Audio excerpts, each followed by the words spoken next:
pessoal? E aí, senhor Patrick Nofel, como está o senhor?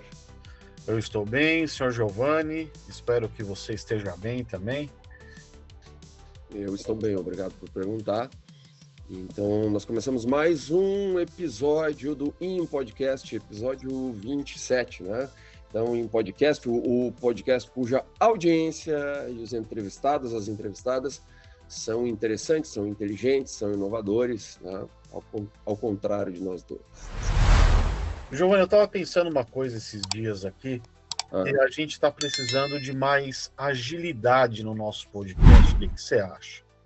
Eu concordo, inclusive eu estou muito lento para escrever os roteiros, né? Então acho que a gente precisa disso, sim. Boa. Então, inclusive, né, aproveitando e falando de agilidade, hoje nós temos duas convidadas. Olha só, a honra de ter duas convidadas especialistas em métodos ágeis. Pois é, eu tenho a esperança que elas nos agilizem, né?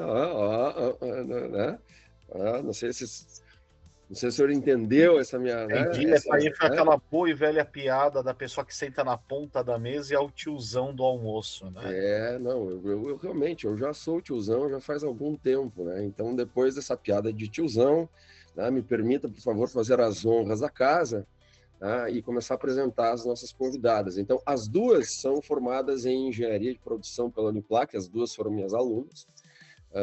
A Flávia tem MBA em Neuropsicopedagogia pela Uniaselv, tem certificação de Scrum Master pela Scrum Alliance e também Save Six pela Scrum Master pela Scale Agile e também certificação em IA pela EY. Já trabalhou na Ambev como analista, supervisor e coordenadora de processos, depois como agilista na High Flame, como Agile Coach na Salt System. Também trabalhou como especialista em desenvolvimento na EY e hoje é Agile Master na HITS Brasil e também consultora em métodos ágeis.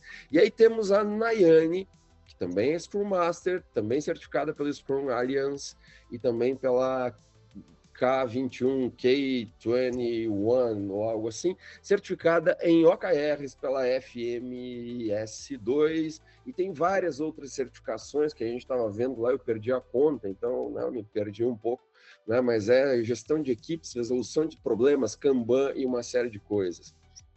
A Nayane também trabalhou na Ambev, né, como técnica fabril e também como agilista.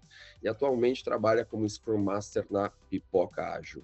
Então, senhoras e senhores, sejam bem-vindas, nossas queridas Flávia Reineck e Nayane Prado de Medeiros. Obrigada. Obrigada, pessoal. Boa tarde. Boa tarde a todos. Viu, Giovanni, é K21 mesmo. Essa é uma empresa muito bacana que dá vários cursos e treinamentos, inclusive sobre Fit for Purpose, né? Muito legal o treinamento da K21. Muito bem, sejam bem-vindas. Inclusive, eu queria começar com uma pergunta aqui. A gente sempre gosta de perguntar a respeito do background, do conhecimento, né? De como a pessoa se constituiu. Então, como que vocês chegaram na área de engenharia de produção, né? Inclusive, vocês tiveram aula com o Giovanni, né? No curso de engenharia de produção, né? E mais especificamente no universo da agilidade. Conte um pouquinho pra gente, se quiser.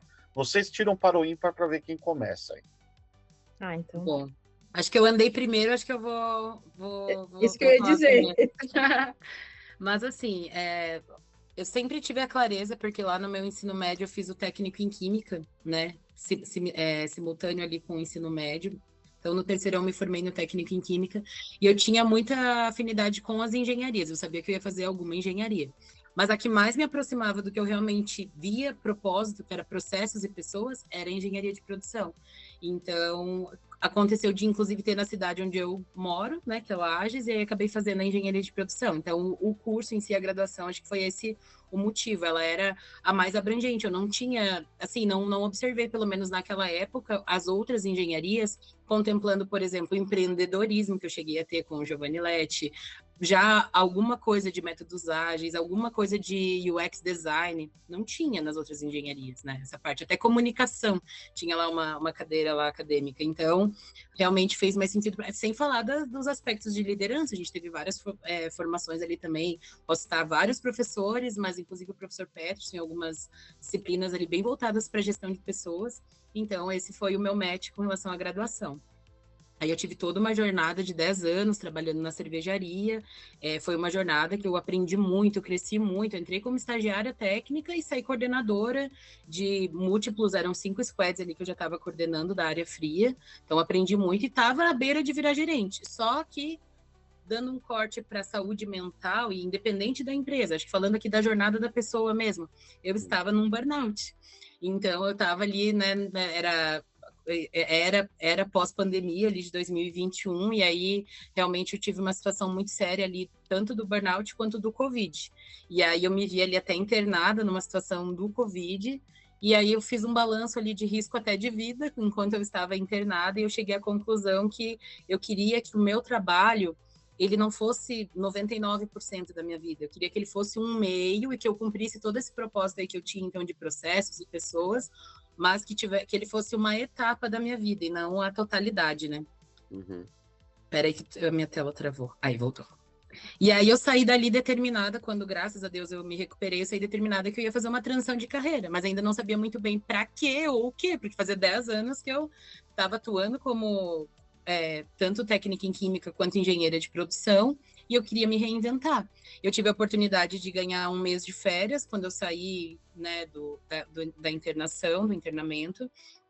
E aí, nesse mês de férias, comecei a me aprofundar, porque na cervejaria, a gente já tinha aplicado os métodos ágeis a nível de cervejaria. Então, a cervejaria estava passando ali nos últimos anos, a partir de 2019 já, pela transformação digital. Então, eu vi aquele Scrum adaptado à realidade da cervejaria, eu vi um pouco de Safe adaptado à realidade da cervejaria, eu vi um pouco do Kanban, e eu decidi, nesse um mês, começar a estudar. E eu estudei tanto, eu peguei esse um mês de férias para mergulhar de cabeça, que eu saí das férias, antes de acabar as férias, eu já tinha uma proposta de transição de carreira, e era uma proposta muito irrecusável, e vinha de encontro a esse meu propósito pós-burnout de trabalhar remotamente, e aí, graças a Deus, estou desde 2021 nessa carreira aí de métodos ágeis, focada, né, dedicada só a métodos ágeis. Porque um ponto também, que daí lá na cervejaria você fazia, dentre 1001 coisas, também os métodos ágeis. E aí agora a gente consegue aí nessa nova realidade de mercado ter funções mais dedicadas, que também não sobrecarrega tanto a pessoa, né? Uhum. E aí papéis e responsabilidades é um dos pilares, então acho que isso resume. Bacana, muito legal. Nayane.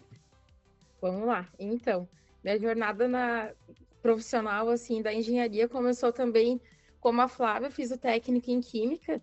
E fazendo técnica em química, eu também tinha certeza que eu queria ir para a área de exatas. E aí, na época, eu fiz uma visita na UFSC com o terceirão e me apaixonei por engenharia de materiais. Foi um mundo que se abriu, assim. Eu quero fazer materiais, quero fazer. Comecei a estudar para o vestibular e passei para engenharia de materiais. Só que um ponto da engenharia de materiais da UFSC é que você ficava 2 anos lá e o restante, os outros 3 anos, onde tinha estágio, eles te colocassem lá, você tinha que manter um aluguel em Floripa e na outra cidade, colocando na ponta do lápis. Meu pai falou, inviável, vai ter que fazer aqui. Aí, dentre as possibilidades que tinha, não me agradava em civil, tinha madeireira na época, deu cara, vou fazer produção. Porque tinha também bastante matéria ali correlata em engenharia de materiais. E que bom que eu fiz, sabe? Hoje eu vejo que foi um errado que deu certo, assim, na época foi o que deu para ser. Mas hoje, assim, eu sou muito grata por essa escolha. Aí entrei na produção ali, enfim, terminando o ensino médio, 17 anos, mal sabia o que queria da vida, assim, aquele universo novo, até entender que o terceirão saiu de mim foi difícil. Começar ali a faculdade, ver, é para essa área que eu quero mesmo, e tal, né? Ver, porque a engenharia de produção tem muitas vertentes, e como aqui em Lages o foco, na época ali, a gente está falando ali de 2011, era bem industrial, né? Em função das empresas que tinham aqui, eu já sabia que eu ia trilhar esse caminho. Aí eu comecei a fazer estágio numa empresa de sorvetes aqui de Lages, aprendi muita coisa lá. Eu era estagiária do consultor, que era nosso professor também, o Caco. Então, eu aprendi muita coisa com ele, aprendi muita coisa dessa parte de indústria, E ali comecei a entender bem a raiz da engenharia de produção, sabe? Que muito mais do que resolver um problema de manutenção ou colocar algo rodar, como a gente fala, é a raiz, é o processo e as pessoas. Então, ali foi muito importante para mim, porque eu era muito nova, muito imatura em muitas coisas, entender que um processo bem estruturado não acontece se eu não tiver pessoas fazendo aquilo, sabe? Então, ali, com meus 19 anos, já 2 anos de faculdade, começou a cair mais essa ficha. Aí eu também consegui trabalhar na Ambev, era meu sonho entrar lá. Entrei também como técnica. A gente até brinca com a Flávia que a Ambev foi nossa segunda universidade, né? Eu tenho eterna gratidão porque a gente aprende muita coisa lá, de gestão, de processos, de ferramentas, nossa. Mas chegou num momento assim que eu me via, vários momentos eu via que aquele ambiente industrial não era algo que eu queria de verdade. Só que aquilo estava tão enraizado, fazia tão parte da minha identidade, que ao mesmo tempo eu não via assim uma luz no fim do túnel, mas o que que eu posso fazer de diferente? E aí a Flávia, né, fez essa jornada toda dela, saiu e começou a falar para todo mundo, olha, né, fiz esse processo, dá certo, existe luz no fim do túnel aqui, pós esse mundo industrial. E ela começou a trabalhar como mentora de carreira também. Então eu fiz algumas mentorias com ela em um período ali, durante a pandemia também fiz essas mentorias, mas não tinha muita certeza se era aquilo que eu queria ou não, estava muito em dúvida. Aí ali em 2023 eu decidi, 2023 para 2024, que eu não queria mais viver aquele meio industrial. Não era com relação à Ambev, mas era o meio industrial em si, de fábrica, que exige muito da gente e acaba tomando muito mesmo da nossa vida pessoal. Então, eu acho que existe perfis, né? Para algumas pessoas tudo certo, mas para mim, naquele momento, eu não gostava mais.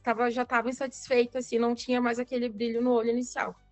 Aí falei com a Flávia, porque a sementinha da agilidade já estava ali, porque, enfim, eu trabalhava com isso lá dentro também. Muita coisa, né? De N ferramentas, como a Flávia falou, a Ambev coloca a identidade dela, mas por trás dos panos são os métodos ágeis acontecendo. E o que mais me fez ter essa vontade de sair é que ali no final de 2023 para 2024 a gente trocou o maior sistema que tinha lá dentro da Ambev, que era o SAP, e eu fui embaixadora dessa troca. E daí, enfim, a gente foi fazer treinamento com o pessoal do SAP e tudo, e lá eu vi o pessoal da Ambev Tech trabalhando, e ali brilhou meu olho. Então, cara, é isso que eu quero, assim, sabe? Essa outra vertente de você conseguir ter mais criatividade, colocar mais ferramentas. Enfim, ali foi, assim, acho que a cereja do bolo que me fez tomar a decisão. E aí eu comecei um processo de mentoria com a Flávia, até por isso falei pro Leti que se eu viesse pro podcast eu queria trazer a Flávia junto, porque, né, ela abriu horizontes, assim, onde a gente nem imaginava que uma ferramenta pode levar, enfim, trouxe bem essa realidade também da gestão de software e tudo mais, e eu comecei a fazer a transição de carreira com ela. Foi muito além, assim, de mudar disso para disso, sabe? Várias vertentes, várias possibilidades e diferentes pontos de vista, assim, sobre carreira, propósito, áreas também, né, da engenharia que se relacionam com muitas coisas. E, enfim, e aí estou aqui hoje, né, fiz todas as certificações ali, atuo hoje como Scrum Master na Pipoca Ágil, que é um projeto voluntário muito legal, que reúne a gente do mundo inteiro, literalmente. Então, estou aprendendo bastante. E a gente também tem, em correlato, né, Flávia, a gente tem a empresa Marketing Ágil, que eu até estava falando para o Leste ali nos bastidores, que foi de uma dor local, né, que foi sentida, assim, das empresas de gestão, faltava muita gestão, muita coisa aqui em Lages, assim. Unindo tudo isso, surgiu o Marketing Ágil e é um case de bastante sucesso, que vou guardar um pouquinho para a gente falar mais daqui a pouco. Não, eu quero saber disso, sim, porque eu comprei muita briga lá dentro daquele curso, dizendo que tinha que ter marketing, inclusive, que tinha gente de engenharia de produção que trabalhava no marketing, então agora tá aí, ó. Cara, porque quando você começa a estudar agilidade, foi até um negócio que eu falei para a Flávia, quando a gente começa a estudar mesmo, assim, conteúdos legais, né, enfim, assim, que tem bastante conteúdo massa, tu começa a ver, assim, o pessoal que está ensinando agilidade lá do início, muito publicitário, pessoas formadas em marketing, sabe? Uhum. Então, hoje, assim, nesse boom da agilidade que veio, parece assim, não, é só o pessoal do desenvolvimento de software, mas tu vai muito além. E a mesma coisa, não desmerecendo o papel, por exemplo, de um social media, mas quando a gente vê o marketing na raiz ali, cara, ele proporciona muita coisa além do que fazer só uma página legal no Instagram, né? É muito além disso. Então, quando tu vai indo a fundo, assim, trazendo a ferramenta certa, só tem resultado bom. Então, é um universo muito vasto de oportunidade, assim. Aham. E nessa questão da agilidade, né, dos métodos ágeis, quando que vocês tiveram o primeiro contato, como é que vocês se interessaram por isso? Se foi Scrum, o primeiro método com o qual vocês entraram em contato? E aproveitando, né, que hoje eu estou inspirado para fazer piada de tiozão, foi amor à primeira sprint? No meu caso, foi primeiramente o Scrum. Eu acredito que a Nai também foi mais ali, ao longo da jornada, também mais voltada para o Scrum, os passos dela. E aí eu acho que, principalmente quando eu tive a oportunidade de atuar com o Kanban, eu já cheguei à conclusão e tenho minha opinião formada, que não é sobre gostar ou não do método. Acho que isso aí é um egocentrismo, às vezes, que o gestor tem e já começa errado. Você tem que mapear o processo e ver o que faz sentido para aquele time. Então, para mim, foi muito bacana trabalhar tanto com um quanto com o outro, desde que tivesse o time certo com a metodologia certa. Querer aplicar um Kanban num time que o escopo que se enquadra é um Scrum, é muito ruim, é muito disfuncional, e vice-versa também. O que acabou acontecendo foi que esse projeto, que eu estou há mais tempo atuando, que é desde 2022, ele comprou mais a ideia do Scrum porque ele fez o SAFe, e o SAFe é o Scrum em escala. Então, aí acabou que eu me especializei, fui bem a fundo, tem várias certificações ali do SAFe em função disso. Aí não me especializei muito em Kanban, porque não trabalho diretamente depois, né, nesse período de 2022 acima. Mas ali anteriormente tive a oportunidade, porque numa das empresas ali que eu já atuei, duas, na verdade, na South System e na Hype Flame, que é do Agibank, você trabalhava ali com múltiplos squads, então em alguns era Kanban, outros era Safe, então tinha um ou outro ali que rodava, às vezes, um Nexus, alguma outra coisa que estava em outra empresa, né, era outra consultoria, então eu tive a oportunidade de conhecer e atuar, mas para mim tudo começa no mapeamento de processos, escuta ativa que você tem que fazer, que você vai ter que observar, ouvir muito, para depois propor metodologia, vendo o que se enquadra. Boa. Para mim também foi o Scrum e Kanban, que na Ambev a gente usava muito Kanban também, Kanban raiz, com flipchart, escrevendo lá e colocando as ações. Às vezes, né, até o pessoal nem fazia ideia que estava usando Kanban, mas já estava usando. E como a Flávia falou, é até uma frase que a Flávia sempre me trazia, assim, que o Métodos Ágeis é o armário de ferramenta, né? Não adianta dar serrote para quem precisa de um martelo. Então, às vezes, na empolgação, a gente quer fazer tudo. E uma coisa que é muito do Kanban mesmo, assim, e do Flow Manager é de você observar muito o processo, né? Principalmente quando a gente olha uma estrutura de fora, não, a gente pode estar com a melhor ferramenta, mas se a equipe não tem maturidade ou não é o que precisa para aquilo, não adianta, né? Então, é navegar sobre todos eles. Não dá para ser muito bairrista, não. Tem que navegar. E tem uma polêmica nesse ponto, sabe? Porque, na verdade, no meio da agilidade, a gente está em contato ali com, nossa, uma comunidade aí do Brasil inteiro. Aí tem workshops, às vezes, que a gente participa lá em São Paulo, enfim, tanto presencial quanto no remoto. E existe uma piada interna sobre o Safe e sobre o Scrum. Existe, assim, uma preferência majoritária pelo Kanban. Mas, assim, a minha opinião é essa que eu acabei de falar. Realmente, sustento ela, porque eu venho acompanhando ao longo dos anos, e eu acho que daí o pessoal peca muito em ter preciosismos e preferências, e aí você já se perde no básico do ágil, que é a adaptabilidade, e principalmente a gente tem a formação também do Management 3.0, então esses pontos de escuta ativa, ambiente psicologicamente seguro, para mim vai além de frases clichê, eu uso no dia a dia. Então, se eu uso no dia a dia, eu me abri para ouvir, eu me abri para observar, e assim, se a empresa que eu estou, né, é um ágil em escala bem forte, são muitos trens, muitos times rodando safe simultaneamente. Estavam de 2022 até ano passado, até esse ano, na verdade, num contrato, que poderia, ao finalizar o contrato, revisar a metodologia. Mas o ganho nessa empresa de ramo de petróleo e gás foi tão grande, foi tão absurdo em questão de gestão, de operação, que eles renovaram ao invés de mais 3, por 4. na mesma metodologia. Então, realmente gerou valor agregado, né? Uhum. Então, aí eu sou meio que da minoria ali que, nossa, defende com unhas e dentes o safe, porque eu acho que quando fizer sentido, ele dá certo. Mas tenho muitos colegas que são antagonistas aí do safe. É uma piada interna bem, bem polêmica. Isso que a gente não está falando nem da disputa entre métodos tradicionais versus ágeis, né? Nossa! Dentro do universo da agilidade mesmo, tem essa disputa, digamos assim. Uhum. Exatamente. Até porque, inclusive, isso também, não sou de colocar o ágil goela abaixo, e a Nai também, porque a gente trabalha junto. Às vezes um cascata vai fazer muito sentido, waterfall, às vezes um híbrido, tá tudo bem. Sim. Começar a pensar em vários modelos de produção, né, e assim por diante. Mas, sabe de uma coisa? Eu por muito tempo convivi com agilistas, né? Eu trabalhei em empresa de software por muito tempo. Eles falavam muito daquela charge do porco e da galinha, que é do Scrum, né? Já viram a charge do porco e da galinha, do Scrum, é muito legal. E havia alguns mitos sobre a agilidade. O maior de todos, para mim, era que a agilidade não precisa de documentação, ou que a agilidade só é aplicável em TI, né? Ou que ser ágil é ser rápido. Né? Vocês já ouviram algum desses mitos? Qual é o maior mito, na opinião de vocês? Para mim, eu acho que o ser ágil é ser rápido. Eu vejo muito, assim, o pessoal compra muito isso, né? E, na verdade, não. Às vezes, ser ágil é ser um lento, mas que faça a coisa certa, né? No momento certo. E dê um entregável ali com robusto, né?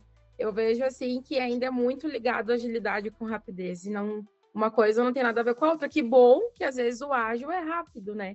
Mas nem sempre isso vai fazer sentido e vai dar certo naquele processo. O ágil é muito mais flexível, né? Exatamente. Do que rápido, com certeza. Né? E aqui também visando a assertividade, né? Vai ter alguma métrica, às vezes vai ser uma eficiência, ou às vezes vai ser até mesmo um faturamento, depende do contexto do cliente, mas assim, sendo assertivo, porque se for para fazer de qualquer jeito, rapidão, entrega, vai para prod, dá problema, volta, quebra tudo, é bug para cá, bug para lá.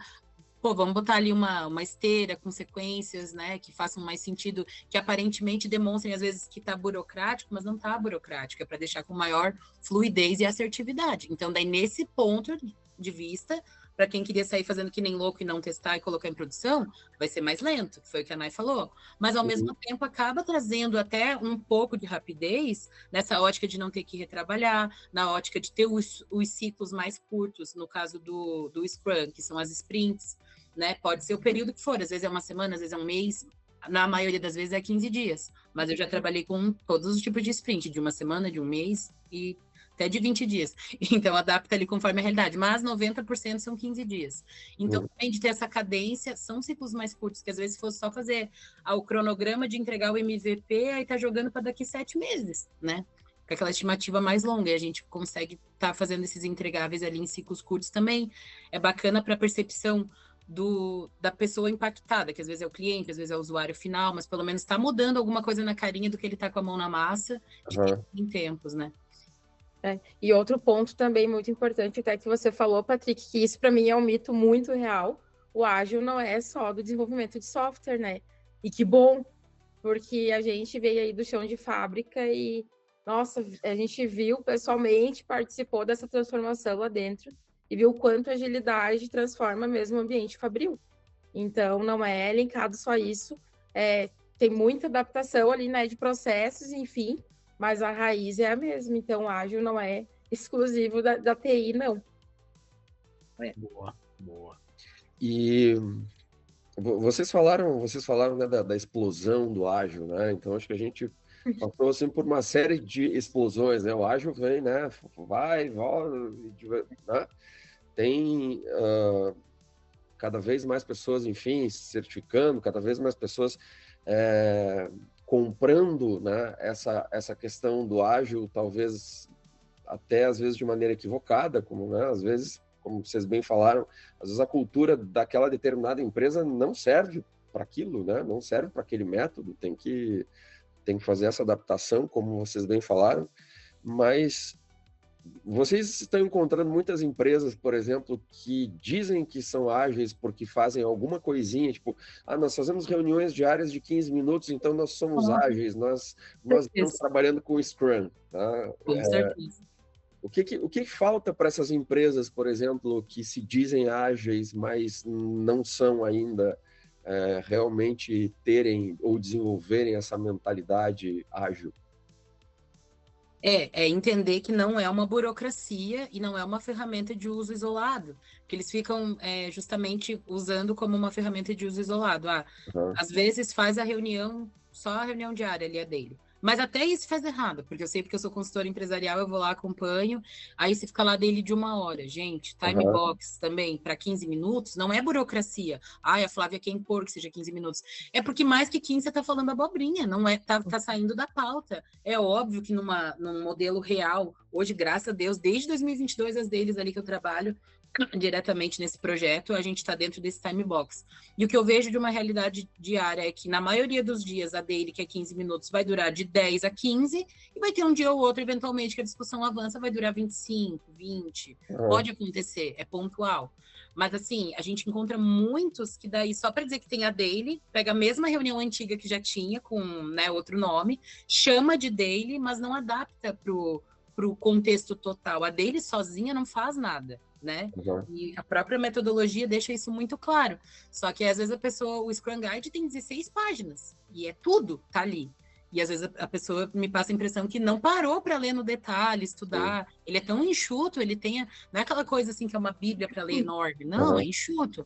Mas, de fato, a pessoa não parou para estudar, só saiu, é dele, ouvi falar, vou fazer. Não foi na profundidade mesmo de querer aprender e testar e ajustar o que faz sentido. Porque, por exemplo, só para complementar, quando eu faço a minha observação ali com os times, eu já vi vários exemplos do quanto a review pode mudar de um time para o outro. Vai ter time que a review é uma revisão que eu vou fazer no último dia da sprint. Vai ter time como o meu atualmente, que a review é na última quarta-feira da sprint, porque eu preciso de mais 2 dias, o PO ainda homologando, porque são entregas muito críticas de tributário, de contábil, é lei envolvida. Então, a minha review tem que ser na quarta, para dar tempo até na sexta, se tiver algum ajuste fino.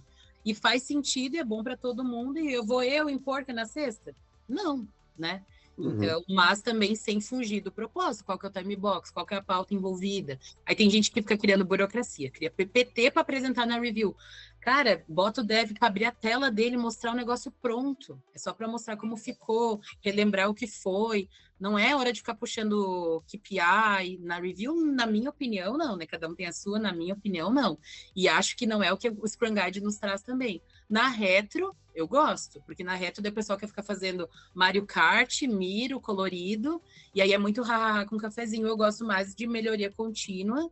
E aí, para isso, eu sempre começo com alguma métrica. Vamos olhar como é que tá um lead time, um cycle time, um velocity, para a gente, primeiro ver onde a gente tá, para depois a gente mirar onde a gente vai chegar. Aí eu faço a escuta com o time, pode ser num sitezinho Easy Retro, ou no Miro, a ferramenta não importa. Só que é isso que eu vejo, às vezes eu tô sendo um pouco polêmica, mas é que alguns colegas da agilidade, aí o Patrick falou que conviveu bastante, acho que ele vai se identificar com essa minha fala. Eles tornam, às vezes, a ferramenta protagonista, daí é toda enfeitada aquele Miro, mas e aí? Levou aonde? Né? Qual foi a ação? Eu ia falar exatamente esse ponto, que às vezes a agilidade, muitas empresas falam que são ágeis e não são, mas também até que ponto ali o SM, o agilista, ou até o PO por trás, dá autonomia para o dev tocar reunião sozinho, sabe? Aí, às vezes, a burocracia que acaba gerando porque as pecinhas de trás ali não estão colaborando, né? Então, é sobre isso, é sobre as pessoas e processos, porque senão um nome bonito, adesivo bonito para dizer que está fazendo uma reunião, uma daily, mas aí o cara já fica meia hora falando do Campeonato Brasileiro e... Exatamente. Ou às vezes quer discutir o problema ali na hora, e às vezes não é hora de discutir, né? Aí marca-se um outro momento. Mas uma coisa que eu sempre vi de bons agilistas que eu convivi com alguns muito bons, é que eles eram facilitadores do trabalho, né? Eles não eram o protagonista, assim.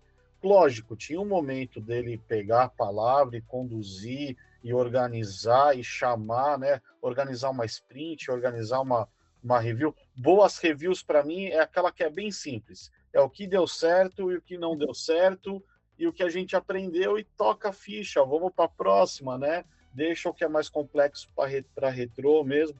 Então, quer dizer, a agilidade ela tem que servir para facilitar o processo, né? E não enfeitar o processo. Acho que essa é a grande diferença, né, das coisas aí. Exato. Muito bem. E aproveitando que a gente está falando aqui de ser ágil de fato, né, de incorporar agilidade, porque a agilidade ela não é ela é técnica, mas ela também é uma coisa cultural, é uma coisa de comportamento, né? Como explicar, como vender o peixe da agilidade para alguém que é de fora, por exemplo, para aquele diretor de operações tradicional que só está acostumado com o cascata, por exemplo, por assim dizer, né, a sequência em série lá. Como a gente explica para uma pessoa dessa o real valor do Scrum, o real valor... Aquele engenheiro à moda antiga, tipo, não entende nada, tipo o Johnny, assim. Agora você pegou do Johnny. Grande abraço para o Johnny, o JJ. Grande abraço.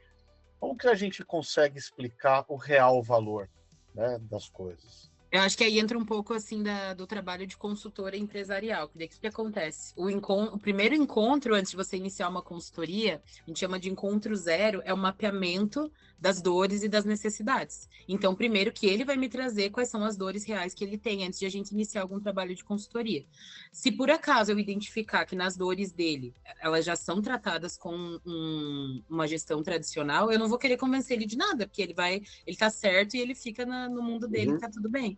Mas dependendo das dores, se eu ver que dá match com tratativas que vêm do método ágil, fica muito fluido de vender. É uma venda muito que sai com cara de não venda, sai com cara de uma parceria, porque realmente naquela dor que ele está trazendo, se eu trago um remédio, uma solução, ele também não é louco de querer ficar dando murro em ponto de faca, na maioria das vezes. Então ele se abre para a gente iniciar um processo. No meu formato de trabalho, que eu também vejo, infelizmente, às vezes alguns colegas que nesse sentido são diferentes, no meu formato, eu sempre levo propostas quando envolve a mudança cultural, que se for para implementar o ágil na empresa, vai envolver cultural, vai envolver comportamental, vai envolver plano de cargos, funções, papéis e responsabilidades. Então, eu sempre gosto de me comprometer em a gente fazer mudanças evolucionárias, que é um pouquinho cada mês, é um pouquinho cada sprint, e não revolucionárias, que é o que às vezes eu vejo colegas que fazem. Eles entram, muda tudo da noite para o dia, é óbvio que a operação não compra a ideia, e isso mais afasta do que aproxima. Inclusive, a parte do CEO também. Eu tenho a mesma visão da Flávia, tem até um vídeo bem legal, eu não sei o nome no YouTube, mas enfim, fala de um processo que teve uma enchente muito grande nos Estados Unidos e uma ONG foi ajudar, enfim, né, arrecadar fundos e o pessoal que era especialista em Kanban foi lá ajudar. E a forma como eles abordaram foi muito legal, assim. E o tanto de retorno que teve, sabe? Eu aprendi muito com aquilo porque a parte de observar e a forma certa de falar, como a Flávia disse, e de encontro com a dor. Porque quando a pessoa tem a dor ali, né? Não estou conseguindo ajudar X pessoas e a minha meta era essa. E eles foram lá e conseguiram trazer isso de uma forma tão fluida que depois, quando o time todo compra a ideia, não tem como não dar certo, né? Mas não pode chegar chegando, tem que chegar, né? Gostando da linha da humildade, entendendo bem o processo de cada um, vendo o que faz sentido ou não. E depois a coisa só vai, a tendência é só ir, sempre ajustando e adaptando. E vocês fazem adaptações, por exemplo, inclusive dentro do método, vocês se sentirem, por exemplo, alguma resistência mais específica? Gostei dessa fala da Flávia, que são, né, uma implementação evolutiva e não revolucionária, né? Vai aos poucos, né? Vocês já encontraram casos, por exemplo, que o pessoal realmente não comprou o Scrum? Porque se a gente parar para pensar, né, me corrijam se eu estiver enganado, o nosso modelo educacional faz com que a gente pense de uma maneira em cascata. Parece que o cascata faz mais sentido, né? O cara pensa, eu vou fazer isso aqui, depois eu vou fazer isso, depois eu vou fazer isso, depois eu vou fazer isso. Aí o cara chega lá, vai falar com o Scrum Master e pergunta assim, quando que vai terminar esse projeto? Daí você diz assim, ainda não sei, né? Estou medindo. Isso é realmente um choque para muita gente, né? é algo contrário ao próprio modelo de educação que a gente teve, né? Que é uma coisa mais linear, né? Mais cartesiana e etc. e tal. Vocês já se depararam assim com algum problema assim onde essa cultura de resistência à mudança foi tão forte que vocês tiveram que fazer adaptações e transformar o Scrum em outra coisa? Sim, mas assim, não tão. Eu ia até citar um exemplo agora mais atual, que é uma adaptação leve, mas que fere muito um princípio para mim, mas dá um exemplo para vocês que às vezes algo vai ferir muito, mas dada a resistência de implementação, a gente acaba adaptando, que eu acho que é esse mais atual agora de 2022 para cá.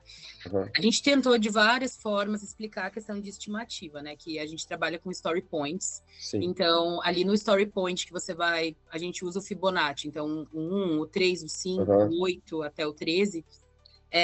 Tem normalmente alguns aspectos que envolvem essa pontuação quando você estuda o ágil a fundo, que é, primeiro, eu vou estimar em quanto tempo o desenvolvedor ele vai estimar em quanto tempo ele entrega aquele card, aquela demanda. Beleza.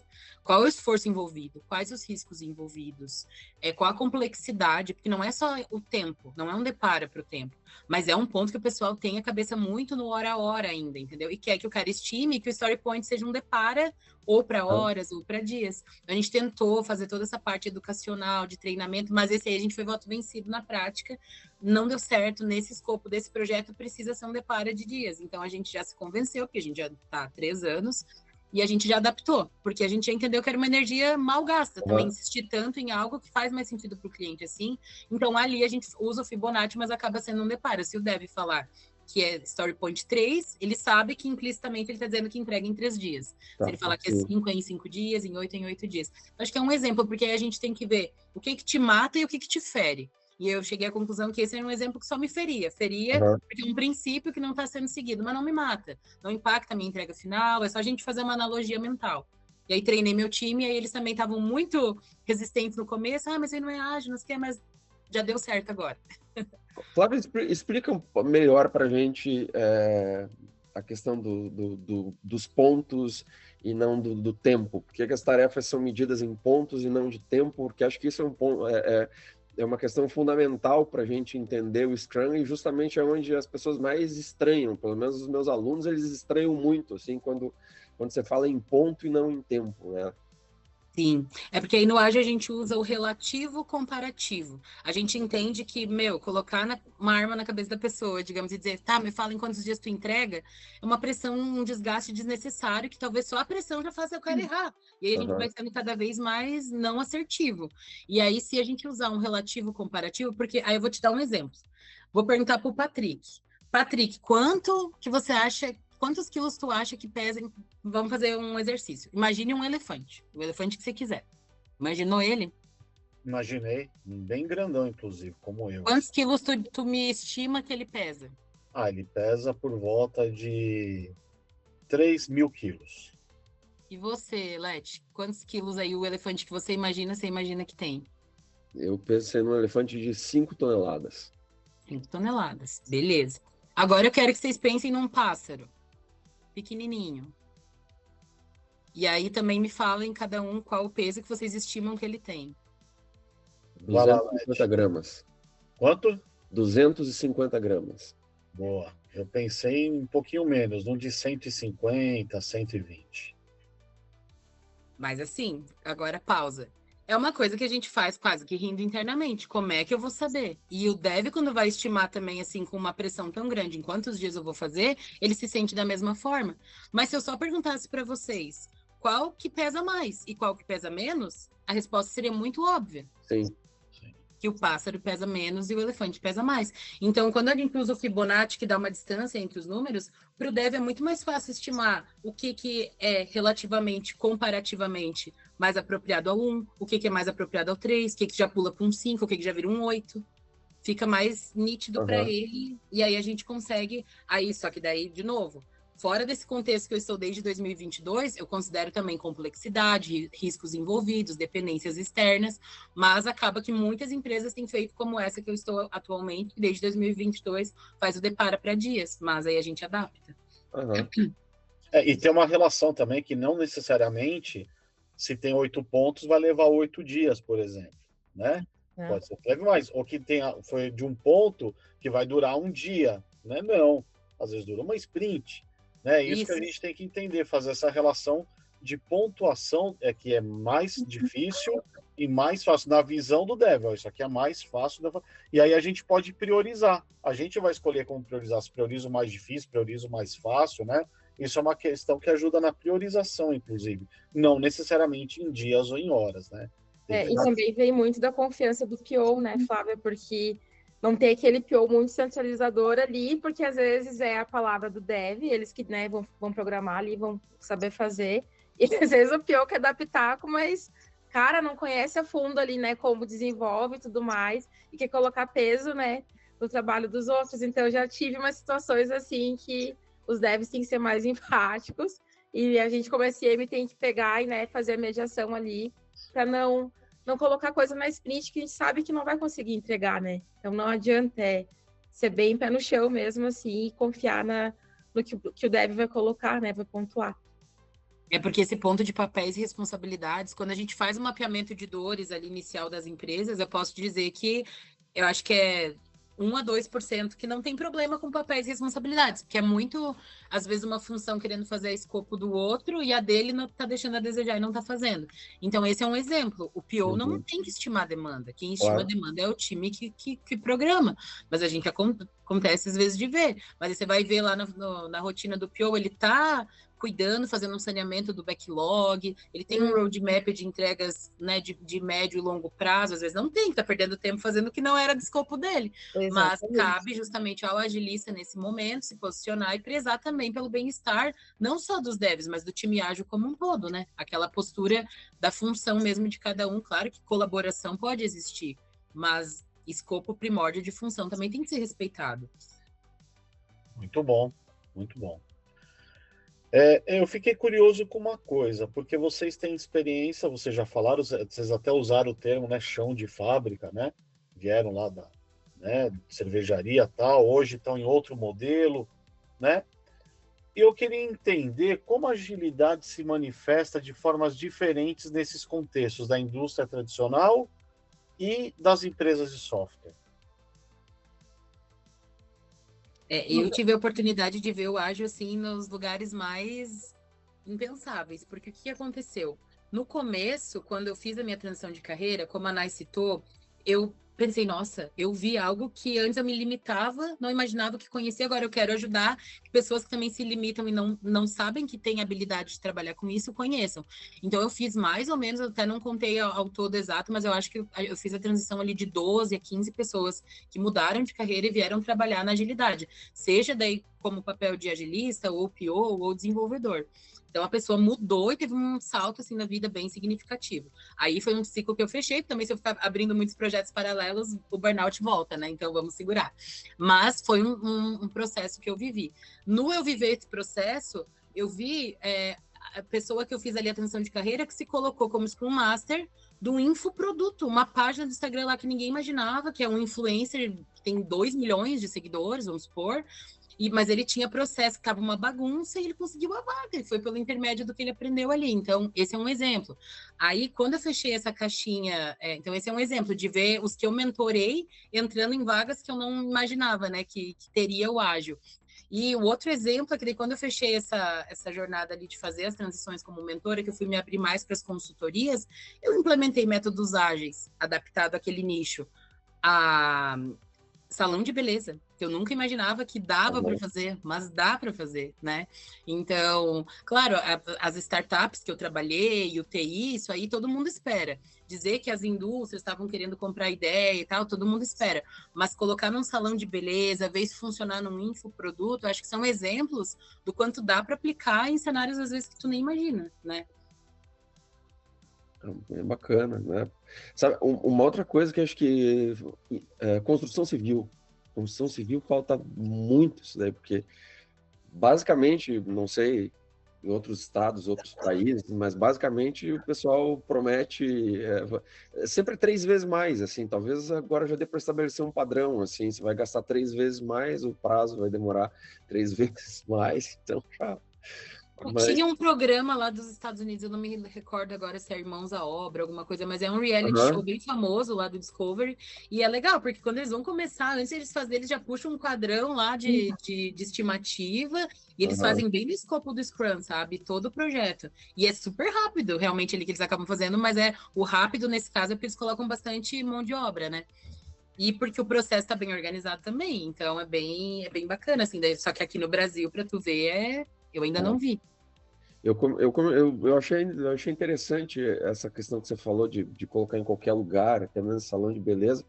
Eu comecei faz algum tempo, faz alguns anos. O pessoal não gosta muito de me chamar para orientar trabalho, né? Vocês sabem por quê? O pessoal, né, acha que eu vou, né, dificultar a vida, que eu vou ser muito exigente, não sei o quê, blá, blá, blá. Daí ninguém me quer como orientador, né?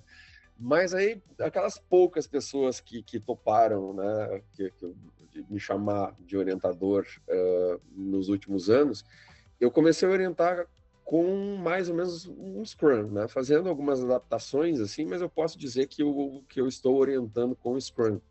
E os resultados foram realmente muito bons, assim, né? Primeiro, assim, todos os alunos tiraram 10, tá? Todo mundo tirou nota máxima.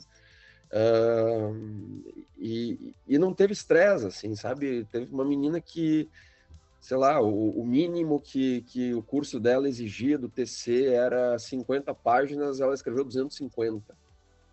E brincando, assim, sabe? Quando ela, nossa, já terminou. Ela tinha um trabalho, era uma dissertação de mestrado na mão e as coisas realmente funcionam muito bem, assim, né? Só as pessoas se abrirem para isso, né? O próprio varejo... só um pouquinho, Tanaida, eu já te passo a palavra. O próprio varejo, se tu imaginar uma loja, quer dizer, não, pensar então num cenário bem oposto. Uma loja que o produto final ali não é o desenvolvimento de software, é os vendedores vendendo móveis, vamos supor. Mas vamos lá, será que não seria benéfico? Vamos começar pela dele. Um momento, 15 minutos, o time parando por ali, cada um podendo estar impedido, porque cada um tem suas demandas, tem suas rotinas, suas funções, e ele tem um momento ali que ele pode erguer a mão e dizer, isso aqui eu tô impedido, eu não consigo resolver sozinho. E ele traz aquilo ali à tona. Então você começa ali em dose homeopática e diz, não, isso faz sentido. Então daí ele check, já dá para implementar. E aí depois você vai implementando as outras coisas gradativamente. Aí quando você roda um trimestre, você vê, nossa, como melhorou a performance, como melhorou o engajamento, o time tá se sentindo mais ouvido, tá se sentindo mais empoderado. Pode falar, Nai. Não, eu ia dizer porque é a questão também da gente olhar, né? Quando tu olha uma coisa muito extensa, já dá aquele desânimo. Eu até, por exemplo, na organização da casa, se eu tirava às vezes um dia inteiro para fazer tudo, nossa, já me dava 3 tipos de ruim, como diz o lagiano, e não fazia. Quando você organiza a tua rotina, cara, na segunda-feira fazer isso, terça, quarta, quinta, chega ali, né, no final, na sexta-feira, tá tudo pronto e você conseguiu dividir aquilo, é o Scrum adaptado à rotina da casa. A tarefas, então, até para a gente trazer assim, porque o ser humano tem essa tendência, né? Quando a gente olha uma coisa muito extensa, assim, e já fica complexo, não sei, já demora a iniciar. E quando você vai esmiuçando e quebrando aquilo em histórias e coisa, né, coisinhas pequenas ali, vai ficando mais fácil de ver e de fazer. Então, é bem melhor. Eu vejo por essa ótica também, assim, que a gente consegue trazer um time, né? Olhando agora no ambiente, né, do trabalho, enfim, tu consegue deixar o time mais engajado, assim, mais motivado a fazer, porque tu sabe que daqui 15 dias tem que entregar aquilo, já vai renovar e bora para outra, dá um gás a mais, assim. Scrum no Congresso Nacional, imagina? Oh. Botar aquela gente para, né, realmente mudaria muita coisa. Imagina a diária do Senado como seria. Oi? Imagina uma diária, uma sprint review do Senado. Nossa! A pessoa? Ia ser interessante. Patrick, faz a tua próxima pergunta aqui, porque a pergunta que eu tinha para fazer para elas já responderam nesse meio tempo, então toca a ficha aí no nosso roteiro. Boa. Tem uma pergunta aqui que a gente separou para fazer para vocês, qual o papel do time de engenharia de produção, né, que o time de engenharia de produção pode assumir em projetos ágeis, além da gestão? Nossa, são vários papéis. Você consegue estar atuando como UX designer, que é a parte ali de estruturar o designer, que o desenvolvedor depois vai estar codando ali na parte do front, mas ele pode também ser o desenvolvedor front-end, que vai estar fazendo essa parte de código ali, né, mais do que fica visível de fato, ou ele pode também ser um desenvolvedor do back-end, que é o que fica mais ali nos bastidores, ele pode ser também um QA. Aí ele pode ser um QA, que é a função ali de qualidade, tanto no viés de testador dentro de um time, mas ele também pode não ser no viés testador, ele pode ser num viés de processos mesmo, e aí visando essa organização orientada a cenários de qualidade a nível organizacional e processual mesmo da empresa, aí fica num time mais estratégico, não atua diretamente como um testador. Tem times mais maduros que o próprio dev colega é o testador, eu faço e o meu colega testa no teste cruzado. Pode também estar sendo um responsável técnico, pode estar sendo um tech lead, pode também estar sendo um PO, por que não? O Product Owner. Então é bem vasto mesmo. Isso que eu estou nichando nessa parte mais da tecnologia, porque daí se a gente for se abrir para os outros leques, aí é aquilo que a gente já sabe mesmo, né? Que dá até numa. Tem um trabalho que a gente está desenvolvendo agora, em doses homeopáticas, começando aos poucos, mas é numa clínica uma clínica de uma dentista que trabalha tanto com a questão odontológica quanto com a questão também de harmonização facial, procedimentos estéticos. Então, daí, né? Você vê que até ela está trabalhando com métodos ágeis, então imagina. O que eu vejo, assim, por exemplo, engenharia de produção, ela te dá uma base para muitas coisas, né? Aí, claro, depois aprofunda, mas a gente teve até uma noção bem interessante de programação.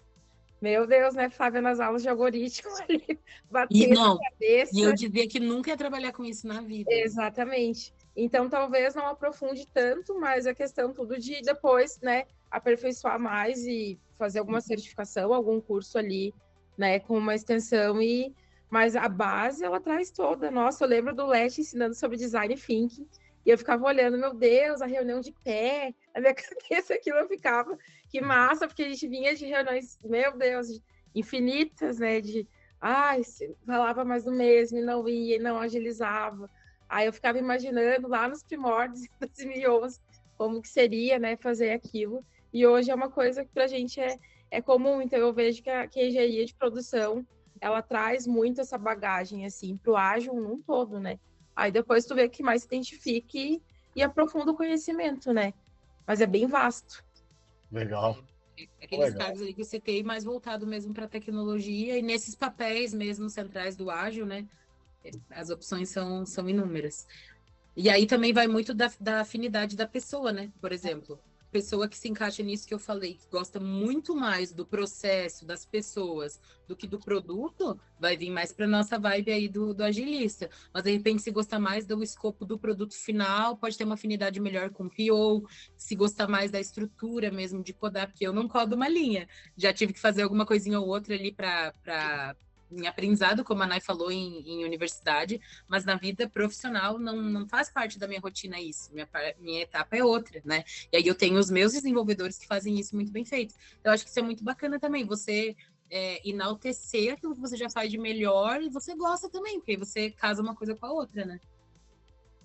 Bacana, muito bom, muito bom. Quando existe resistência, tá? Onde é que vocês geralmente encontram mais resistência, né? Porque, né, repetindo, né, demanda uma mudança cultural, né? Mas a maior parte dessa resistência vocês encontram nos líderes, né? Pessoal da diretoria, enfim, pessoal da parte operacional, nas equipes, ou é tudo junto, isso lá é cultura da empresa, mas onde é que o osso é mais duro de roer aí quando vocês vão iniciar a implementação de um projeto com Scrum ou com outro método ágil? A gente costuma dividir a pirâmide da seguinte forma: na base, a gente fala que é o operacional, a gente tem ali no meio do caminho o tático, que são Sim. as lideranças dos times, e aí a gente fala do estratégico, que está no topo da pirâmide. Sim. O maior desafio é no estratégico. Para o operacional, para você provar o valor de alguma coisa, mostrar o benefício, eles comprarem a ideia. Se você tiver também ali a sua parte de responsabilidade, de ser um bom líder, de ter influência, persuasão também com o seu time, você vai conseguir mais facilmente do que nas camadas lá estratégicas, que às vezes são as mais resistentes de entender que, por exemplo, um faturamento, você não vai também, se você não está mudando tudo da noite para o dia, você vai também subir um faturamento da noite para o dia? Não, né? Mas às vezes eles querem o número final, Ele vai chegar, mas para ele ser um resultado sustentável, o ideal é que não seja também um voo de galinha, que do nada vai e daí daqui a pouco já cai. Então, vamos fazer aquele crescimento que às vezes num primeiro momento, vamos supor, uma empresa comum, que não está usando métodos ágeis. Muitas das vezes ela vai ter aquela curva normal, quanto mais o tempo passa, ela já está subindo. Ó. Vocês notem que cada vez que o tempo andou, tempo embaixo, né, andando, e aqui o crescimento dela. Então, quanto mais o tempo passa, aos poucos ela vai crescendo, um dia ela vai chegar num patamar. E às vezes no método ágil, o que que faz? Fica um bom tempo que não cresce nada, ela não cresce pouco, ela não cresce nada. E daí quando sobe, é exponencial. E é isso que difere aí grandes nomes, Google, Amazon, aí que no passado já aplicaram e tiveram essa curva disruptiva, né? Só que às vezes, justamente essa camada estratégica é a que mais tem dificuldade de absorver e entender isso. Entendi. Muito bem. E a gente falou um pouquinho atrás de processos que às vezes as pessoas querem implementar o Scrum, a agilidade, enfim, de uma maneira muito brusca, né? Chega e quer mudar do dia para a noite as coisas. Inclusive, eu trabalhei numa empresa aqui de Lages, de tecnologia, não vou citar nome, que ela tinha trauma. Era uma empresa traumatizada, o Scrum. Né? Porque a forma como foi feita, e o Scrum Master chegou querendo mudar tudo, falando que estava tudo errado, ficaram traumatizados. Como lidar numa situação dessa, assim, né? Vocês já pegaram algum caso desse? Que as pessoas tinham trauma ou tinham tido uma experiência ruim, dá para reprogramar o time e fazer dar certo? Eu acredito que com certeza dá. Porque até a gente fez o curso, eu e a Flávia de Management 3.0, e ele trabalha muito isso, né? As ferramentas de gestão de pessoas. E, enfim, claro que às vezes a pessoa teve a maior intenção, melhor intenção, mas não deu certo. E tem um time ali que está todo reativo, né? A reatividade de um time para você lidar com isso é bem complexo, bem complicado. Mas eu acredito que dá super certo, porque a partir do momento que você consegue pegar confiança, nem que seja de alguns no início, não precisa ser de todos, né? Vai ter que ser algo que vai ganhando a confiança no decorrer do processo. E que as pessoas comecem a ver que aquilo não vem para atrasar, para deixar mais complexo, mais complicado. Começa a ver que fica mais fluido o processo. Aí é questão de tempo para o pessoal, né, pegar e comprar a ideia. Claro que a gente sabe que, infelizmente, aí no nosso meios corporativos e tal, às vezes a gente se depara com pessoas que querem ser reativas e não fazer a coisa acontecer por gosto mesmo. É uma coisa que a gente olha assim, meu Deus, o adulto fazendo isso, real e oficial, acontece. Aí são outras tomadas de decisões que têm que serem feitas, né? Mas eu acredito que quando é um time que tu vê, avalia, não, eles estão com essa reatividade porque já foi tentado e foi muito ruim, aí você tem trabalhando várias formas ali, coloca a cabeça a pensar, mas a partir do momento que eles veem que aquilo está sustentável, não vai ser algo que vai começar hoje, mês que vem já está tudo errado de novo, né? É sustentável, é um trabalho que está sendo bem formado. Aí eu acredito que é só questão de tempo para todo mundo pegar ali e engajar. E acontece real e oficial. Legal. O negócio Concordo com a Nai. É. Eu concordo com a Nai, e por isso que eu digo, e volto a frisar, que a camada ainda operacional e tática é que a gente consegue ter uma flexibilidade maior e atuar mais diretamente. Por quê? Na verdade, o operacional ele é muito carente de boa liderança, gente. O que mais tem é liderança tóxica, o que mais tem é o oposto do líder servidor, é o líder que só delega. E ainda assim, delegar ainda vai, mas delarga. Então, delegar não é delargar. E quando a gente chega com essa postura que é genuína, de você ter um interesse genuíno na pessoa, de você ter aquele interesse genuíno que para as coisas funcionarem, se a pessoa não estiver bem, você tem a clareza que time engajado e feliz performa bem, isso é um fato, entendeu? Exatamente. E eu vivo na pele, então eu posso falar, já faz bons anos, que antes eu tinha minhas desconfianças, eu dizia, mas isso aí é muito bonito na teoria, deixa eu ver na prática. Agora eu tenho vivenciado, então eu sei como que é. E aí, só que o que acontece? Essa empresa que o Patrick não citou, é tão forte que provavelmente eu sei qual é, porque justamente daí na camada estratégica não deixaram de forma nenhuma eu entrar. Eu ofereci até uma palestra gratuita, que eu ia trazer uma visão, uma abordagem diferenciada.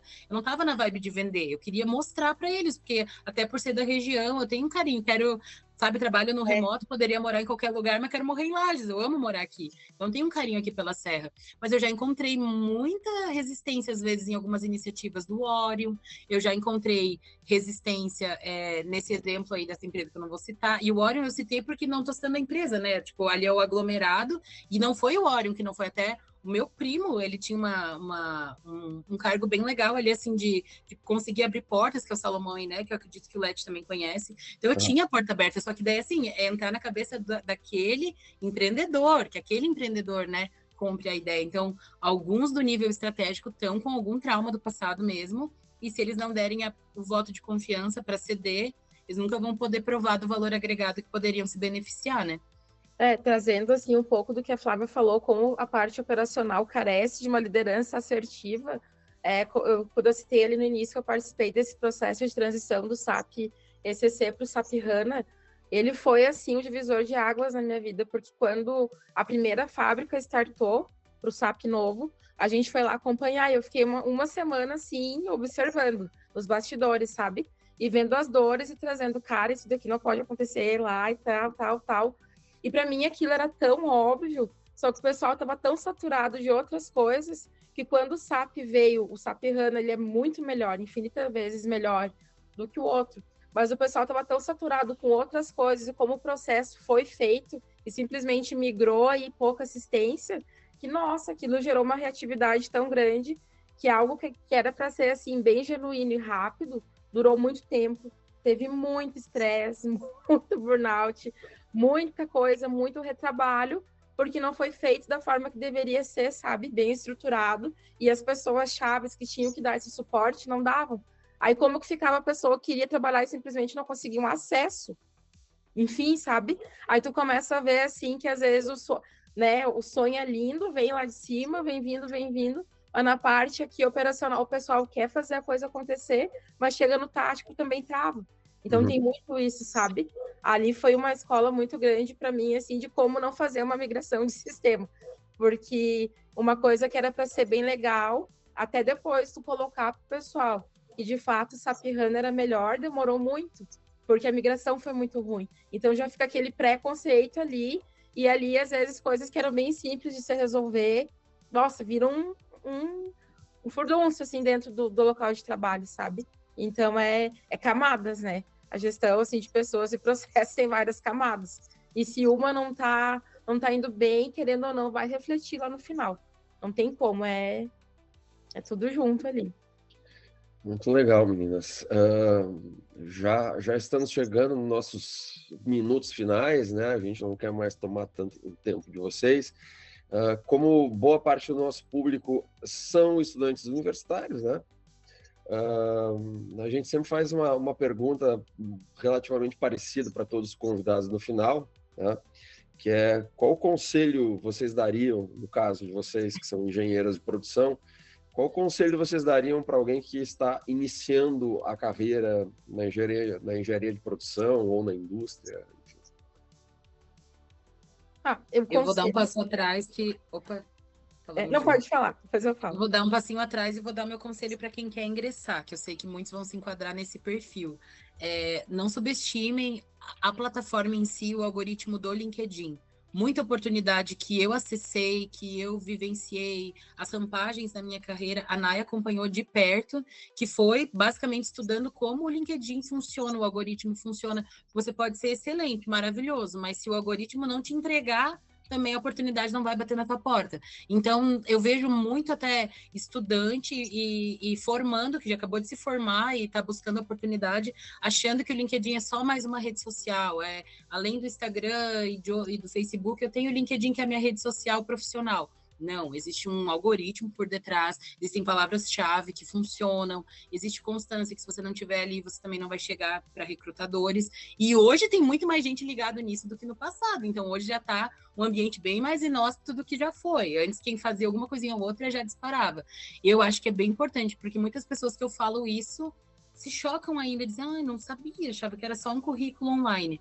Então, eu acho que, assim, às vezes o óbvio tem que ser dito. Então, eu gostaria de frisar esse ponto, porque senão a pessoa, às vezes, não vai acessar oportunidades incríveis que a gente tem a nível nacional, e você morando em qualquer lugar que seja, você pode acessar, né? Mas você precisa chegar lá, no recrutador em si dessa vaga em específico. Eu digo assim, um conselho, né, para quem está se formando, eu está fazendo a faculdade, enfim, recém-formado, que além, porque às vezes quando a gente está numa faculdade de engenharia, a gente tem aquela coisa ali muito limitada. Não, eu quero ir para a indústria, sou uma pessoa técnica e tal, mas, cara, mesmo que você seja técnico, você trabalha numa equipe com pessoas. Então, você tem que saber se comunicar, tem que saber se expressar, tem que ter maturidade para ouvir feedbacks e dar feedbacks, sabe? Porque a gente, às vezes, vê muito, assim, no mundo de trabalho, o pessoal recém-formado chegando, querendo mostrar trabalho. Isso é muito legal, mas esquece que é um ambiente formado por pessoas, né? Então, tem que saber fazer essa gestão, procura fazer cursos de comunicação, de oratória, porque isso vai te ajudar. Porque, como a Flávia falou, tem o LinkedIn, mas existe a entrevista ali face a face. Você tem que saber falar bem, tem que saber se comunicar bem, né? Colocar para fora aquilo que formular um pensamento e saber falar. Né? Então, hoje, assim, numa geração que está vindo muito, assim, de celular, pouca leitura, pouca escrita, não deixem de estudar isso também, pessoal, porque faz muita diferença. Hoje, a gente também, trabalhando com essa parte de marketing, assim, a gente vê o quanto a comunicação tá falha, sabe? O quanto as pessoas querem expressar uma coisa e não conseguem, enfim. Então, acho que essa é a minha dica maior, assim. Mesmo que você queira ir para uma coisa muito técnica dentro de um chão de fábrica, saiba se comunicar e saiba entender o contexto e as pessoas ao seu redor, que com certeza isso já é meio caminho andado. Verdade. E eu não poderia também deixar de falar que, como eu destinei um conselho para quem quer entrar na carreira, acho que também vale um conselho para quem já está trabalhando, já está na sua carreira. Assim, seja o protagonista da tua carreira de fato, sabe? Seja o responsável número 1 pela tua carreira. Não terceirize isso para o líder. Porque eu dependo da avaliação do meu líder, onde é que o meu líder vai me ver? Mas o meu líder não está vendo potencial. Se você for o protagonista da tua carreira, você vai saber plantar, semear o que você vai colher. E você vai saber fazer os seus movimentos. Você tem que vestir a camisa da empresa, sim, jogar junto, ter a cultura, mas isso é até a página 2. Você tem que ter a maturidade suficiente de que é um ciclo que, assim como começou, ele pode acabar. Então, se você não estiver no primeiro lugar para você mesma e se priorizando e priorizando essa questão da movimentação, pode ser que você fique numa zona de conforto, se limitando, ganhando menos, em condições de saúde mental não tão boas, e aí nível de merecimento, né, pessoal? Porque entrevista é uma coisa que às vezes a pessoa, no Brasil ainda, questão salarial é um tabu. Você pergunta qual é a tua pretensão salarial, a pessoa trava. Se você não tiver um nível de merecimento alto consigo mesmo, quem é que vai ter para a pessoa dizer, eu vou te pagar muito bem, porque você é maravilhoso? Isso tem que partir de você. Essa chave eu já virei lá atrás, minha vida mudou muito depois que virou. Então, eu acho que é um conselho válido também. E só mais um adendo, façam bons networking, porque, como a Flávia falou, o LinkedIn não é só mais uma rede social. Se bem usado, além de você conseguir passar toda a tua imagem profissional, tu consegue conectar com galera muito massa, gente. Não tenham vergonha de falar com as pessoas, de pedir contato. Às vezes a gente ganha dica, acesso a curso, assim, que você nem imaginava que ia acessar tal curso, acessar tal plataforma, conversar. Nossa, aquela pessoa, para mim, era o ápice, assim, e tô conseguindo conversar com ela, e ela sabe que profissional que eu sou, e às vezes numa oportunidade é ela que vai te indicar, sabe? Então, se bem usado, nossa, ele ajuda muito, assim, essa etapa de carreira, e não é algo para o momento, é algo que, se alimentado ali, tu consegue trazer mesmo a tua marca pessoal, né? Como profissional. Era isso. Muito bom, meninas.